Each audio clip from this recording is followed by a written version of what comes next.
Let's go ahead and pray, and let's open praying together again the Lord's Prayer, as we all know it. We don't have it in front of us today, but let's pray the one we pray in church. The Lord be with you.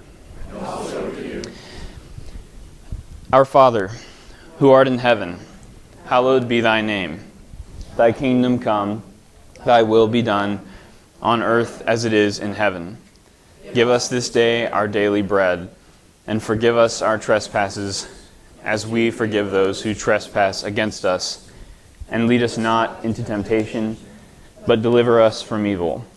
For thine is the kingdom, and the power, and the glory, forever and ever. Amen.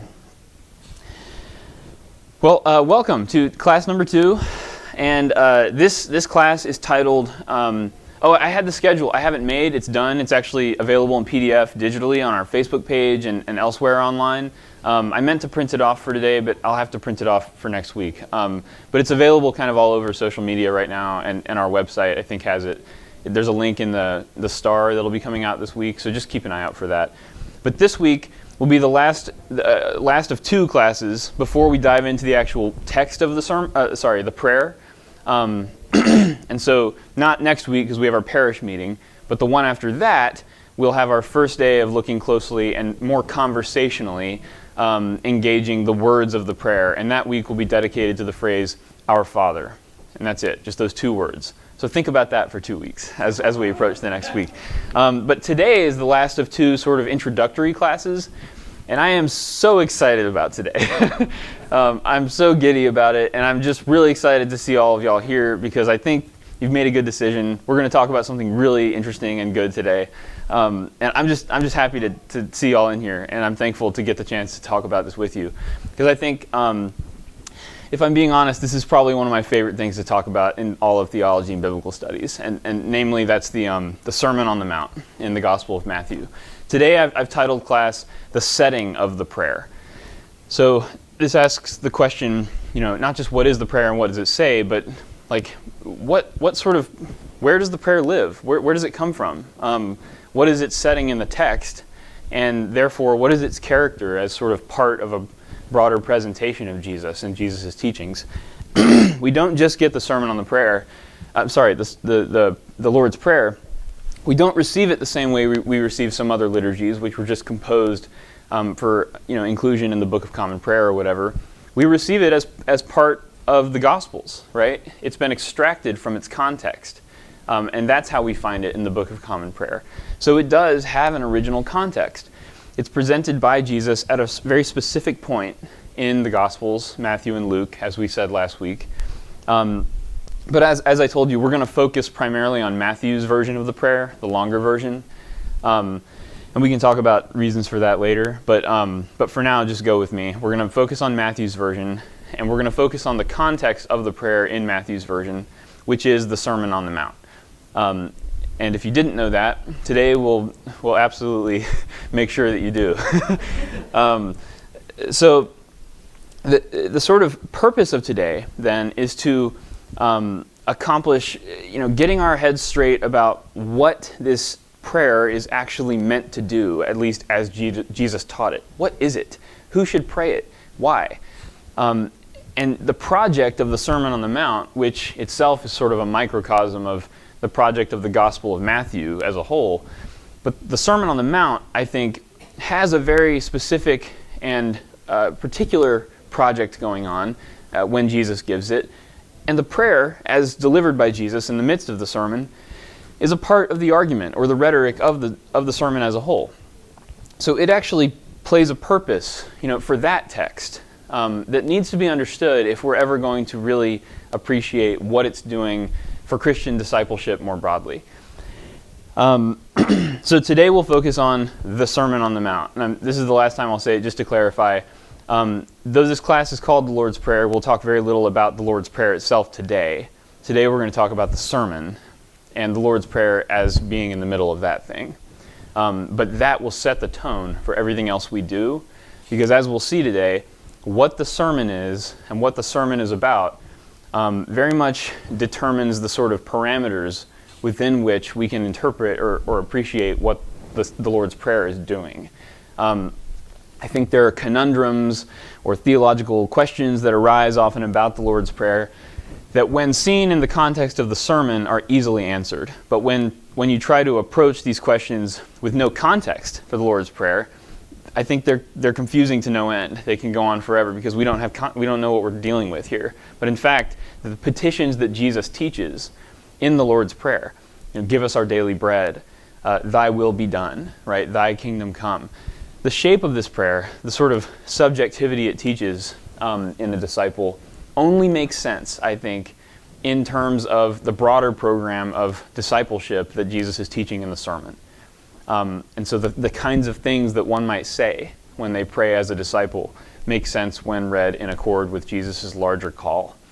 Not just as theological abstractions. This is not just a secular, just for all kind of prayer. This is a prayer for Jesus' disciples. So with that, I'm going to jump in, and what I'm going to do is present to you sort of a reading of the Sermon on the Mount. So sort of in one day, an education of like what the sermon is, what it says, but how it works. Because I think there's a lot of experience out there about what the sermon says. Some of the most famous parts of the New Testament come from the sermon. Love your enemies, right? When someone strikes you on the left cheek, or right cheek, turn to them the left also, or left or right, I can't remember. But these kinds of ethical admonitions, as they're often called, are extracted from the sermon and often touted as like sort of sums of what the New Testament is all about, or what Jesus is all about, or even what Christianity is all about, which is partly true, that the sermon sort of represents that. But on the other hand, the problem is that the sermon is often pieced out into little fragments. We take things like love your enemies and just go over here with it and leave the sermon behind. And in fact, the sermon as a whole is the sermon as a whole. It cannot be broken up into pieces. And this is kind of the blessing and the curse of our sort of divided up liturgical readings that we get when we get the chunks, of things like the sermon. When you only get part of Matthew 5, the assumption is that you know the rest. And that's asking a lot, of people in the pews. So I'm hoping today to provide us an overview of what the sermon as a whole is doing. And so I should say that, in my opinion, just because I'm such a big fan of this, if this is the only class you came to all semester, today in this class, I think you'd be set. Because this is so important. I wish Christians knew what the sermon was. They don't, and it's so sad because they think it's so interesting, but it's so much better than they even think it is. Way better. It's not just a collection of really cool quotes about loving enemies or being nice or something like that. It is an absolute definition, of the hope of the world, literally, for Christians. What is it that we even think is worth hoping for is embodied by the sermon. So this is like the most important thing there is for Christians, and that's why I'm so excited to talk about it.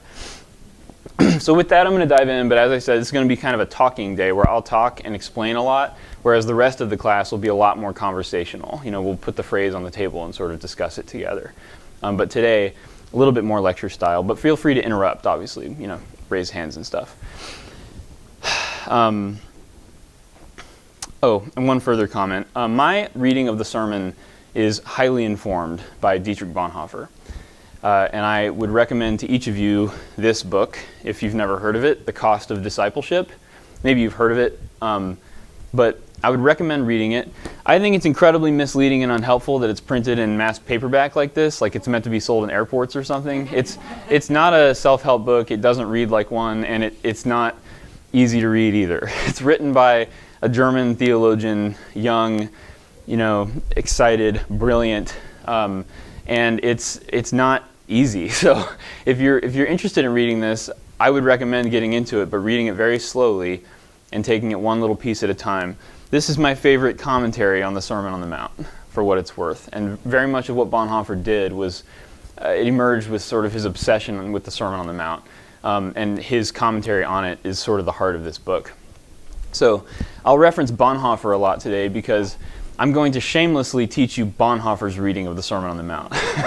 I believe that Bonhoeffer's reading of the Sermon on the Mount is vital and potent and full of potential for the life of the church today. And I would want you to know that it's out there for you to use. but we're going to reference it a lot in this class. So with that, I'll go ahead and start. So, Jesus, the sort of politics of Jesus, I would begin by saying the politics of Jesus require that a people exist that constitutes a politics capable of being an alternative to the politics of the world. This is part of what it means for Jesus to call a people. There needs to be a people whose politics could possibly be an alternative to the politics of the world. So, a lot of what Jesus is up to in Matthew, but especially in the sermon, has to do with calling and forming such a people who can be, through their politics, a witness to the world, to an alternative politics. The world being the Roman Empire? Sure, but way more than that.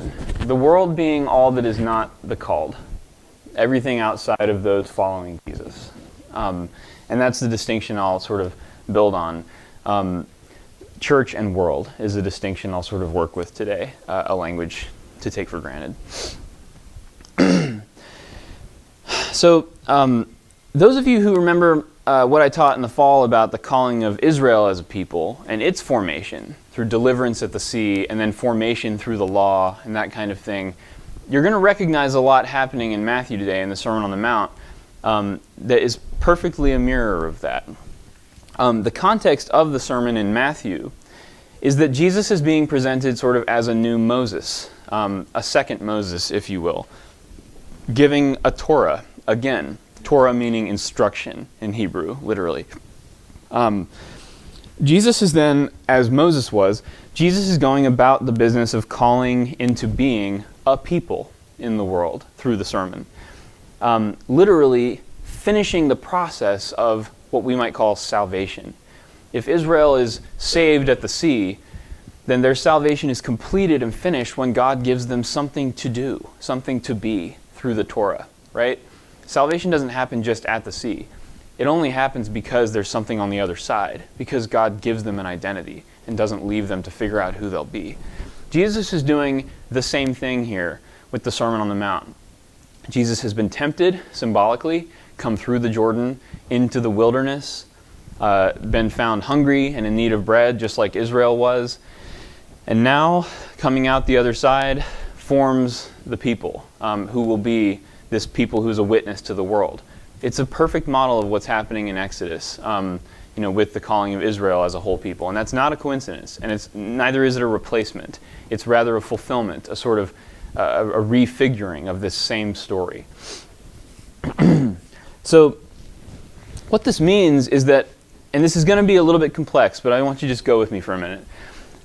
What it means is that to follow the Sermon on the Mount for Christians is salvation. And that doesn't mean that we get saved through our works or something like that. What I'm saying is the process of being the people who is characterized by what's said in the Sermon on the Mount, that is salvation. If you don't understand this, then you separate the person and the work of Christ. This really makes discipleship an afterthought to the event of salvation. Discipleship and formation are not something you do when you get around to it after being saved.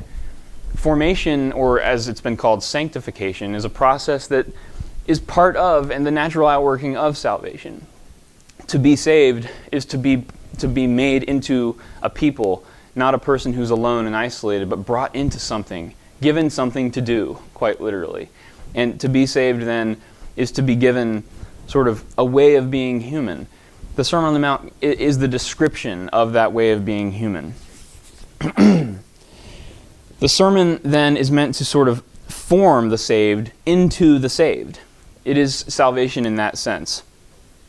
And so Bonhoeffer, I think, focuses on the sermon, especially in his own work, to remind us that the salvation wrought in Christ has a distinct shape. It's constituted by the life of discipleship. It's not just any kind of salvation, existentially or whatever. It means something very particular. The sermon's not just some ideal, then, list of things to do to make us feel guilty or to make us feel like we can't quite ever be this thing that Jesus calls us to. It's not meant to be put on the shelf as we just lean constantly into the doctrine of forgiveness, because we're such crap people. We're actually supposed to see something worth doing in the sermon. There's something livable about it. Otherwise, it really doesn't mean anything. The sermon is the very form of life necessary to witness to the reality of the new age begun in Jesus Christ. The one who preached the sermon and the sermon are then one. They're the same thing. And this is because the one who preached the sermon did so from within the world. God didn't FedEx the sermon from heaven, right, into the world. Jesus is God incarnate, preaching a vision for the world as one enfleshed, right, as one caught up in the drama of the world. The sermon then is not a list of impossible ideals. It's not a list of things that are of some other realm. It's a vision for this world, for humanity as flesh. So with that, a couple of opening remarks. I want to open actually to the sermon itself, and that means going to Matthew 5. That's where we begin. And what I'm going to do is talk through what these chapters do, Matthew 5, 6, and 7. Matthew 5 is page 1788. There you go, 1788. Wonderful.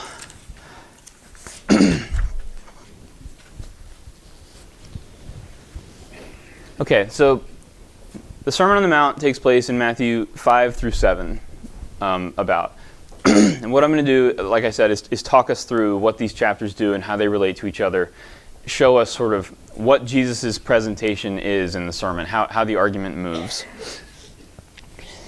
Chapter 5, I think, could be summarized, and especially Bonhoeffer sort of sees it this way, and I draw on him.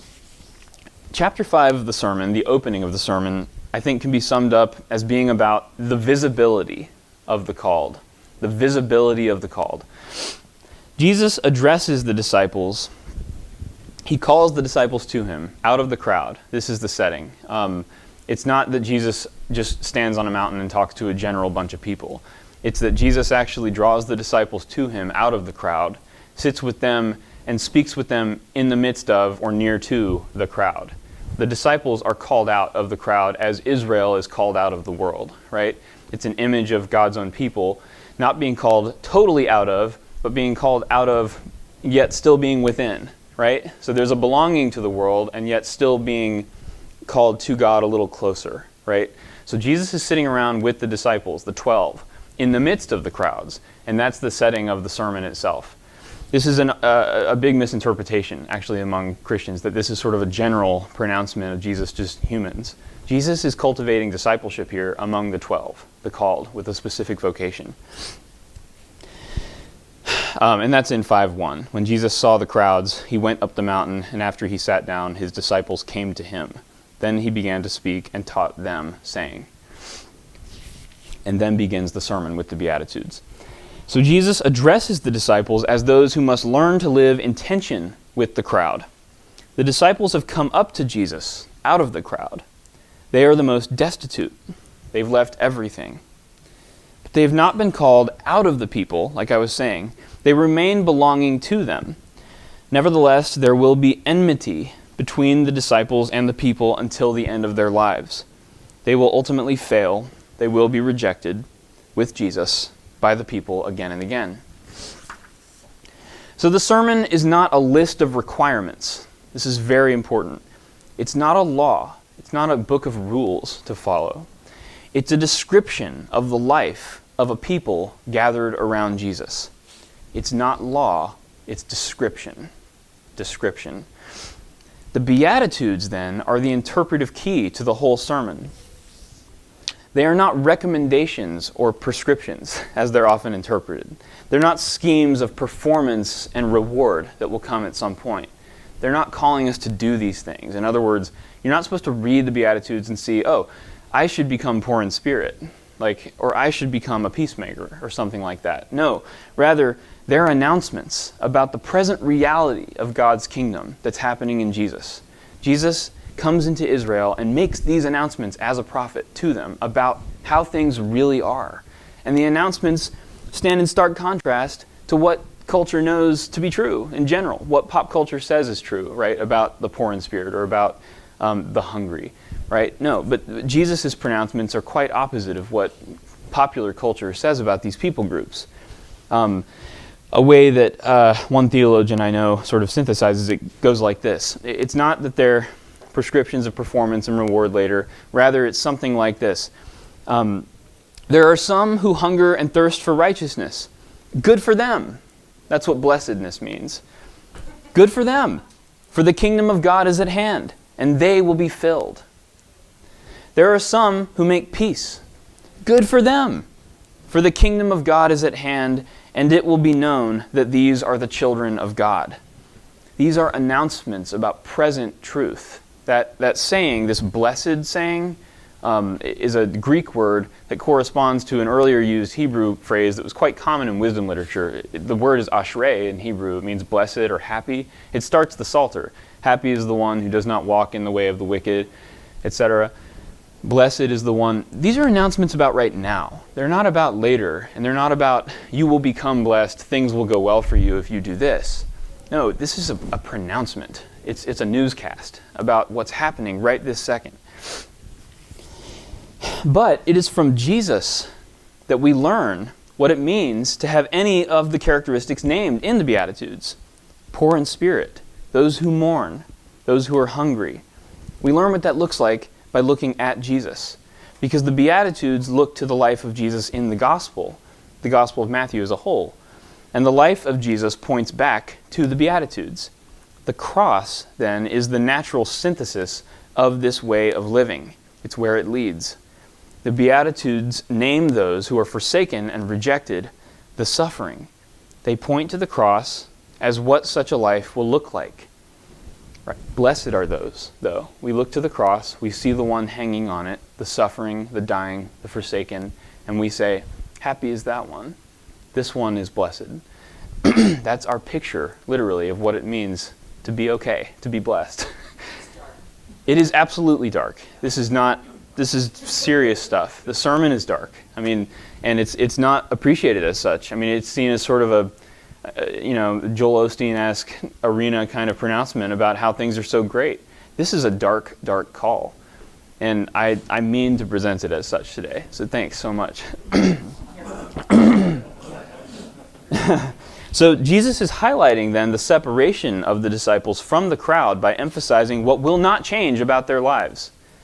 Namely, that which makes them odd to the crowds, that their lives suck and they're not trying to fix that. They're poor, they're destitute, they're hungry, they're totally dependent. Dependency characterizes their lives. And we all know just how much dependency is despised by basically any cultural or economic system. Those who are dependent are the most stigmatized, usually at the end of the day. One way or another, cultures come up with code language to talk about those who need things. Ugh. But especially our kind of culture comes up with ways to talk about those who are dependent. A capitalistic sort of culture thinks about those who are dependent as those who, let's be honest, we really just wish we could exterminate.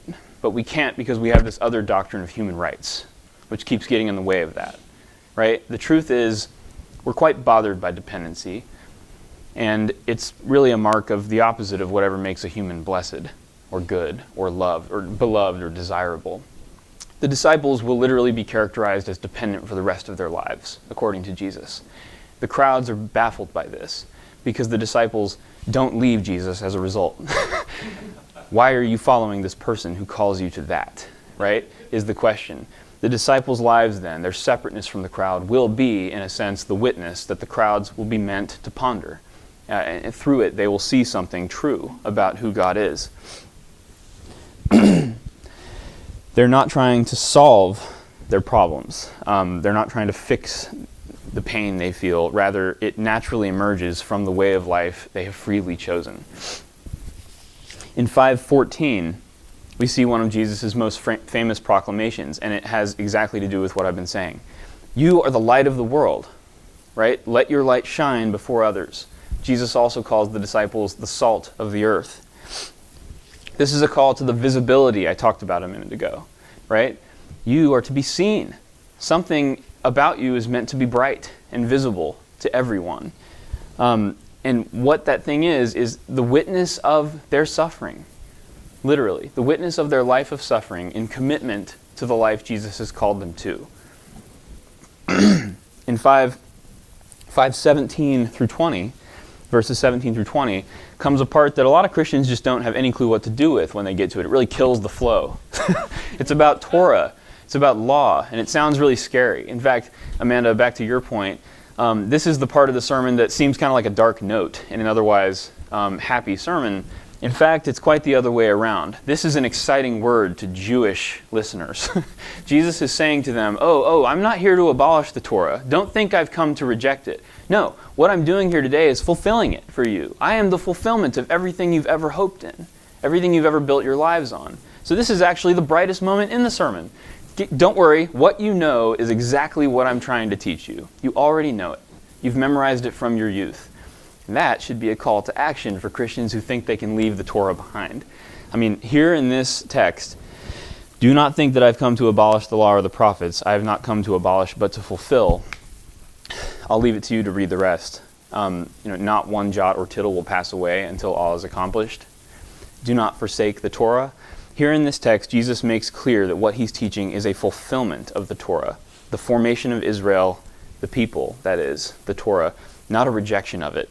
Christian discipleship, then, according to the sermon, must cling to the Torah as the bedrock of its life of faith. This is so important and so impossible to understand in today's Christian context. But I commend to you the effort of trying to appreciate this aspect of our tradition. There is no following Jesus apart from faithful, passionate devotion to the Torah. What Jesus brings is a fulfillment of that vision, whatever else it is. And this sets the tone, this section of the sermon, for what comes next. So just to review, we have the opening of the Beatitudes, an announcement about the implications of the kingdom, a claim about the visibility of the called. You the suffering, you the poor in spirit, you the hungry, you are the light of the world, right? You are a city set on a hill. You're the salt of the earth. You will be seen. You will be a witness. And then a move to say, and by the way, this is not something different than what you've heard. This is the absolute fulfillment, the best synthesis you will ever hear of what you've already heard. I am the new teacher, the expositor of the great and beloved Torah you already know. That move then sets up what is often taken so far out of context, namely what scholars call the antitheses. And the antitheses begin in verse 21, with this way of speaking that goes something like, you have heard that it was said to those, but I say to you, right? So here's this teaching, but I say this. Often Jesus is presenting Torah teaching and contrasting or saying something else. And people usually take this as the implication being that Jesus is giving them the Torah and saying, don't worry about that. What we're going to do is over here. You've been taught this, but I say to you, love your enemies. You've been taught this, but I say to you, do good to them that persecute you. Jesus is not, no matter what we think Jesus is doing, and if we never get around to understanding it, fine. But one thing is clear, and that is that Jesus is not rejecting Torah. Jesus is not leaving behind the law. If you've actually read what comes literally right before this text, which people do not, it's amazing. But they quote these antitheses. You've heard that it was said, you shall not murder. But I say, if you're angry, see, Jesus cares more about people, right? Murder is abolished in the law, but Jesus goes so far to say that being angry with someone is violent. Jesus is literally expounding what the vision of the law naturally means for those who follow it. So what we find in the antitheses are the fulfillment, the exposition of Torah, as Jesus seeks to explain to these disciples what it would mean for a people to naturally follow that which has already been given, that which is being exemplified or embodied in Jesus' own person, right, through Jesus' life. So, in these antitheses, these descriptions that go on through chapter 5, Jesus describes then a people constituted by the reality of God's love for the world and God's power in the world. He gives them new ways to comprehend the realities, the basic realities of human existence. This is why the sermon's so universally read, because it's in such common terms, right? It doesn't have to do with rituals and sacrifices or whatever else, ethnic markers. It has to do with how we speak and whether we hit someone back. These are really universal kind of common, ordinary ways of speaking about human experience. what Jesus is doing is describing very practically what exactly it looks like to actually be the people of God. Because the work of getting there from what's been given hasn't been done well by those who received the Torah. A couple examples that are important, I think, to understand about this part of the sermon. Such a people then, according to Jesus, and I'm not trying to study these in depth today, these are just quick examples. Again, we're moving quick through big material, so try to stay with me for the forest rather than the trees here. But like an example that Jesus teaches, for instance, is that such a people is committed to plain speech rather than oaths and swearing. This is in verses chapter 5, verse 33 through 37. You've heard that it was said, "You shall not swear," right? Or carry out vows you've made to the Lord. Rather, you need to carry out the vows. But I say to you, do not swear at all, right? Don't make oaths. Do not swear by anything. Rather, let your yes be yes or your no be no. Anything else comes from the evil one. This makes sense for Jesus, I think, in the midst of the sermon, because one way that Bonhoeffer puts it is that oaths are a sign that we live in a world of lies. Right? Oaths indicate that about reality.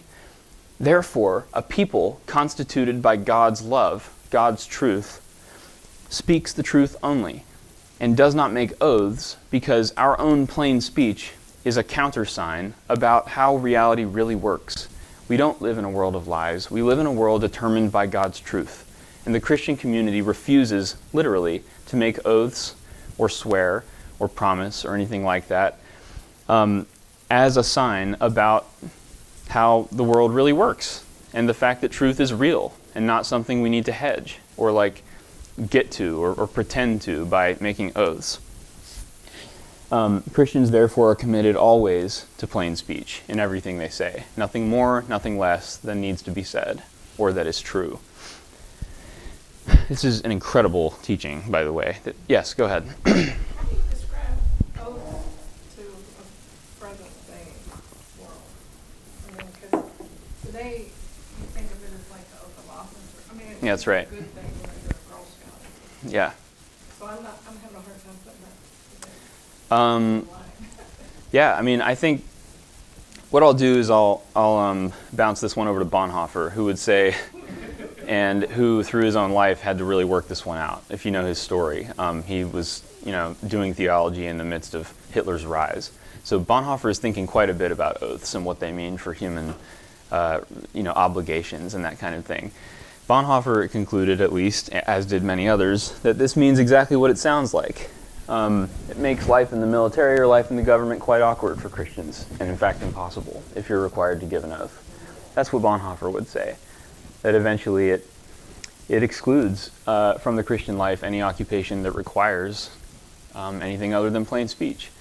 And that is one of Bonhoeffer's ways of saying being a Christian is quite hard and quite odd and gets you in a lot of really difficult, painful situations through which you are a light to the world in a way that's not very easy or clear or in a way that doesn't quite work out for you very well.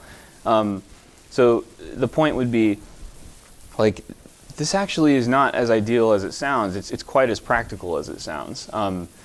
It's not off. It's not some higher ethical sort of analogy. It really is a call for Christians and the disciples, for instance, who were also in a world of oaths that held together society, for them to feel quite odd in it. So Jesus is trying to determine their lives by things that seem like they would characterize a just society, but haven't to that point. Yeah, Paul. Maybe one way to look at it is when you take an oath, you're essentially saying that the oath is more true than anything else. Right. Yeah, you're ranking So levels of truth. Yeah. Like, Or it's not the oath of law. Yeah, exactly. Right. Like saying, Yeah. Evan, is maybe all of it, but is this particular one more about the society that is being formed than individual behavior? I would say yes, like it's about both. I mean, because I think one thing the sermon's trying to accomplish is to make your life indistinguishable from its place in the organism. the people of God, which means that your loyalties to that people and its way of life override individual commitments and attachments. It's like taking an oath to that community, that society. Yeah, I suppose so. To state the obvious, it seems like politics, as we practice it in this country, has really kind of gotten to be the antithesis of what we're talking about. Maybe so, yeah. And I don't mean to comment broadly on, I'm not trying to weigh in on whether or not our government does things the right way. I'm trying to make a point, I guess, about how the sermon actually is, how it works and what it means. Where we go from there is a big and difficult project. But I really do think that the sermon is calling for actual, ordinary, practical application of what it prescribes. And I think that means that life as a Christian is way harder than we often think it is. So that's all I'm trying to get to, I guess. Another example would be the call to non-resistance or non-violence, which is quoted a lot. I mean, people know this one very well. But this people is committed to non-violence, not because non-resistance is a strategy to somehow get what they want through other means, right? Not passive aggression, basically, to hope that your enemy feels so bad that they, turn their heart or whatever. Rather, such a people is committed to non-violence as a witness, right?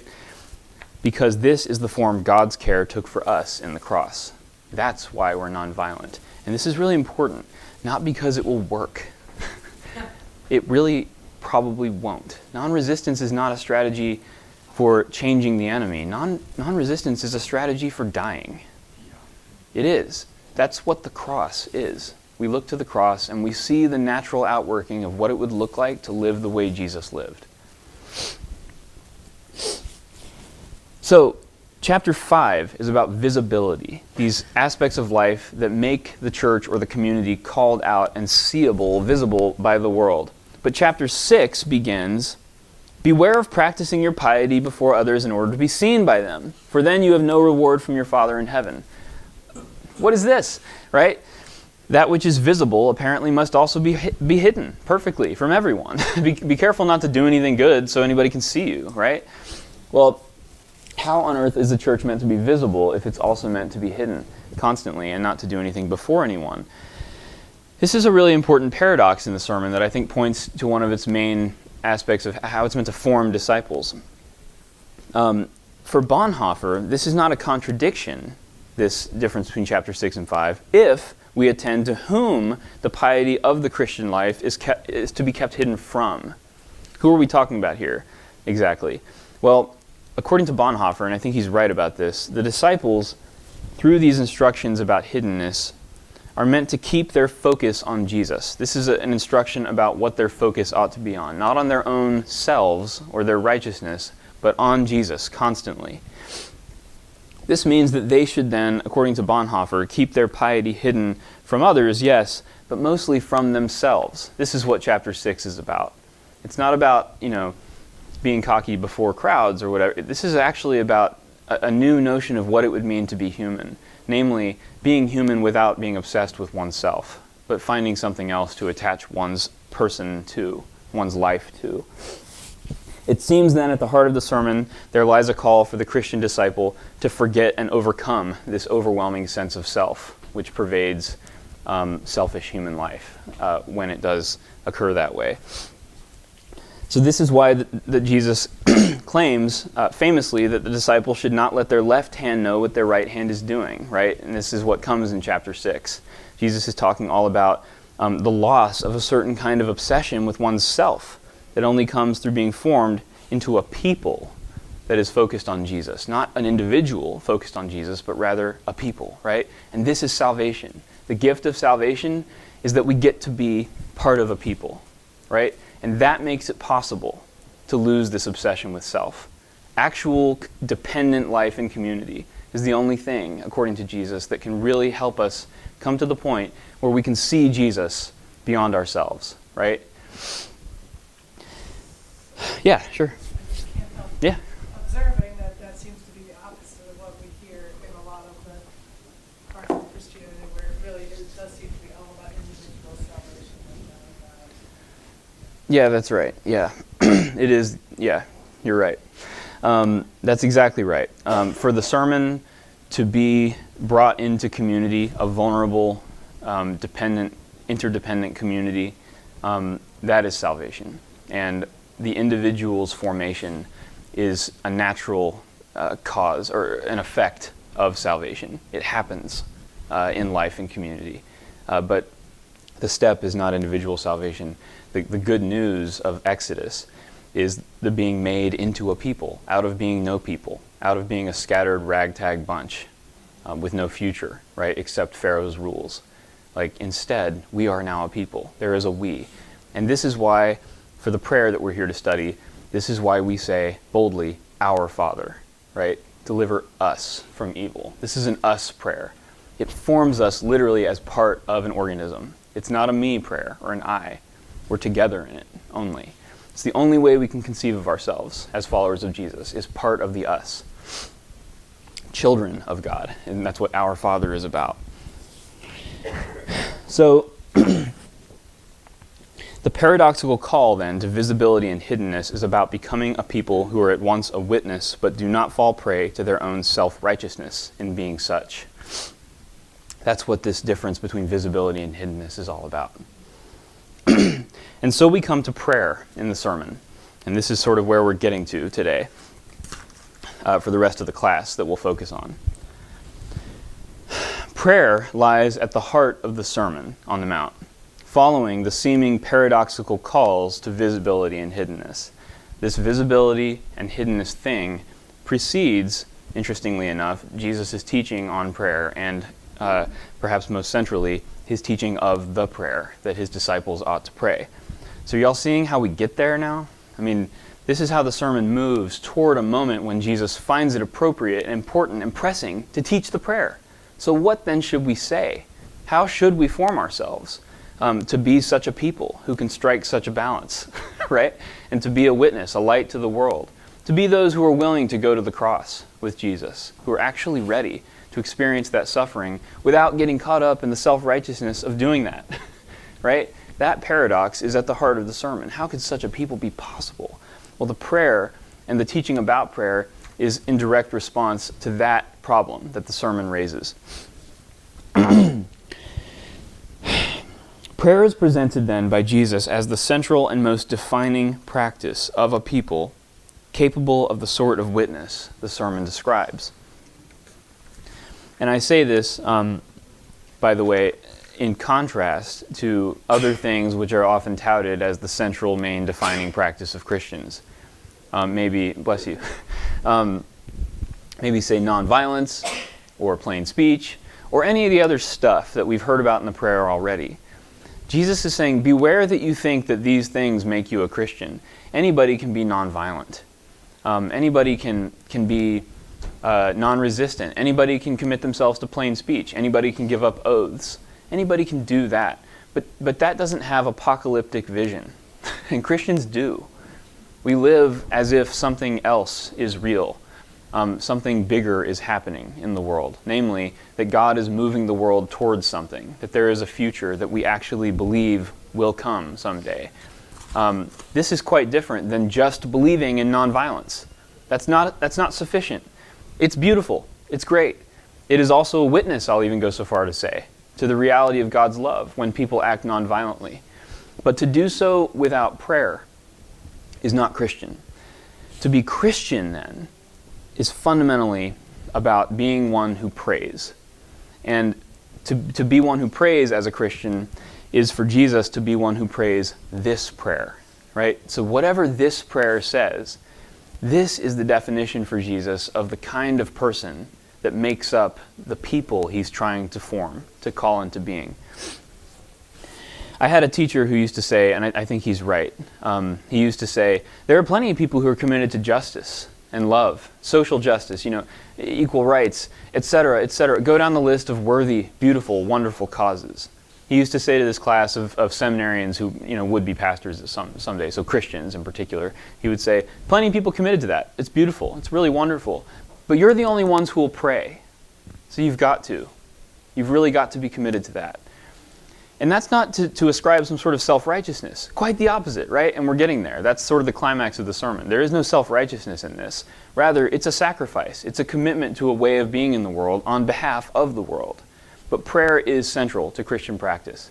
And Christian nonviolence, Christian commitment to plain speech or truthful speech, these things don't mean anything without prayer, according to Jesus. The way that Bonhoeffer puts it, and I think this is a really good quote from him, prayer is the supreme instance, according to Bonhoeffer, of the hidden character of the Christian life. It is the antithesis of self-display. When people pray, they have ceased to know themselves and know only God, whom they call upon, our Father. Prayer does not aim at any direct effect on the world. It is addressed to God alone, and is therefore the perfect example of undemonstrative action. We don't do it because it works. We don't do nonviolence because it pays off. We don't do truthful speech because it pays off. We do these things as a witness, because we know what's true, period. We cannot imagine doing anything else if we know what's true about God. Prayer is the way of orienting ourselves to the reality that there is no us, there is only God. And that's the reasons for our nonviolence. That's the reason for our truthful speech. Is nonviolence prayer? No, that's not what I mean to draw an equality between here. Yeah, I mean, you can broadly define prayer, but in this particular instance, I mean prayer as it's construed in this text. So, when Jesus comes to prayer, he teaches the disciples not only how to pray, but also what to pray, right? The Lord's Prayer is not merely the pattern prayer. Rather, it shows, it's how Christians must pray. As a sum, at the end of the prayer, after saying the prayer itself, in verse 14, Jesus focuses on sinfulness, the forgiveness of sin within the fellowship of sinners, the church. So it seems that the church, or life in the church, is constituted by its quality as being sinful. That's what makes us who we are. Perhaps the greatest achievement of discipleship, then, is the ability at some point to truthfully claim that one is a sinner, to really know what that means. Sometimes I think about this on analogy with anonymous groups who hope to achieve one day being able to truly say that they are an alcoholic or something like that. Being a part of AA or NA or whatever is about someday saying, someday achieving being one by not being one. Does that make sense? The church is similar, I think. We are actually working together someday to know that we are sinners. Eventually. Eventually, that's the highest aspiration. Someday we can say it for real because we'll know what it means. We'll really know what it contains, what the implications of being sinful or what sin looks like. To know what it looks like, that's an achievement. That's a moral achievement. And Christian community is about getting us there, that we can truthfully see what it really is, what the difference between justice and sin might actually be. It takes life and community to get there, though. So chapter 7 is the conclusion of the prayer, and I'm coming to the end here. And this follows, the sermon. This follows the Lord's Prayer. So the Lord's Prayer sort of lies in the middle of chapter 6. But we get to chapter 7, which concludes with the description of how those that would follow Jesus must live together. So we have visibility and hiddenness, and now we have togetherness and dependency, I think. In both cases, invisibility and hiddenness, the disciples are separated from the community to which they previously belonged and now belong solely to Jesus. Chapters 5 and 6 then establish the reality of Jesus in the world, visible in creating a boundary between church and world. But does being set apart give special rights or authority? Jesus' admonition against judging makes clear that this is not the case. The disciples, no more than the lilies of the field or the birds of the air, are to judge as God judges. The disciples are not to judge because any judgment that needs to be made has been made in God. The appropriate stance for the acknowledgement of evil, then, is the confession of sin. This is how the Christian community acknowledges sin, not by pointing it out, but by acknowledging it, by confessing it. So we must learn to see by first seeing the log that is in our own eye, as Jesus says here. But of course, this is impossible, right? Because the eye cannot see itself. That is why we must learn to be dependent on others for learning to see ourselves. Christian community is then determined by a total surrender of oneself to the accounts of others. Imagine that. How scary. For such accounts to be truthful or insightful that we give one another, community and friendship must be cultivated. Only then can we really cultivate dependencies worth building our lives upon, accounts of each other worth depending on. Imagine taking what others say about you seriously. What trust that would demand. I mean, imagine cultivating friendships with that as the end game. I will trust you to tell me who I am. We are required to recognize the one that I am tempted to judge is like me, a person who has received forgiveness in the cross. This recognition prevents those who follow Jesus from trying to force others to follow Jesus. It means that the disciples are not called to be effective, to make the world conform to the gospel. Rather, the disciples are, I think said well by a theologian I know, the disciples are schooled in patience. This is the center of their formation. Bonhoeffer at one point says, the gospel is not a conquering idea that neither knows nor respects resistance. Rather, the word of God is so weak that it suffers to be despised and rejected by people. For the word, there are such things as hardened hearts and locked doors. The word accepts the resistance it encounters and bears it. God refused to violently overwhelm our violence with violence. And that's the heart of the gospel around which the sermon is organized. Jesus is then not trying to entice us to take the journey of discipleship by telling us it will be easy or that many will join us along the way. Rather, Jesus tells us that the gate is narrow and the road is very hard. And even worse, the journey will be made difficult by false prophets along the way, disguising themselves as fellow travelers. And along the way, we must love our enemies even, knowing that they are Jesus' enemies, treating them as Jesus treats his enemies, taking their violence into ourselves, and sometimes being overwhelmed by it or killed by it. That is the narrow road, the road called discipleship, to which Jesus calls those who would follow him. And it is unbearable, as we said earlier. So when Jesus had finished saying these things, the sermon concludes, the crowds were astonished. But Bonhoeffer makes clear that Jesus does not want our astonishment. What Jesus has taught and who Jesus is requires nothing less than our lives. Maybe we would like to respond to Jesus by saying something like, this is pretty good. We'll hear you again about this, right? As those said to Paul. But Jesus speaks with authority. And he demands that we lose our lives for him, because our lives belong to him. We cannot separate the Sermon on the Mount from the one alone who had the authority to preach the sermon. This is why, as we read it, we look to the person of Jesus as the embodiment of who the community is meant to become.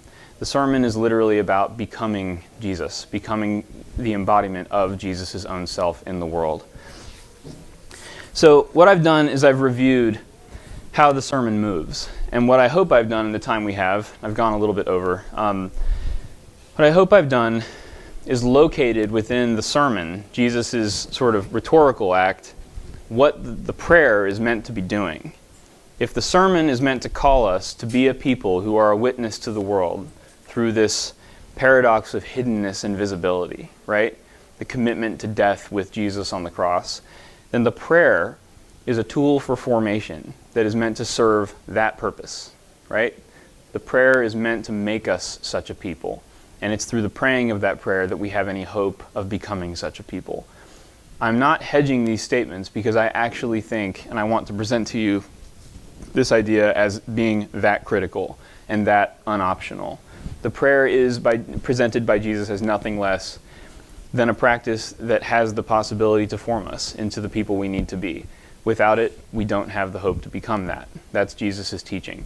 The sermon, then, I think, is a picture of what that people might be. It is a picture of the hope we have for the world. That such a politics, like I started by saying, that a politics that is alternative to the politics and power structures of the world is possible, and that the church might actually embody this through following Jesus' own way of life. With that, I'll conclude. Thank you, and I'm happy to hang around and talk to anybody with questions or comments at all. But thanks for your attention today.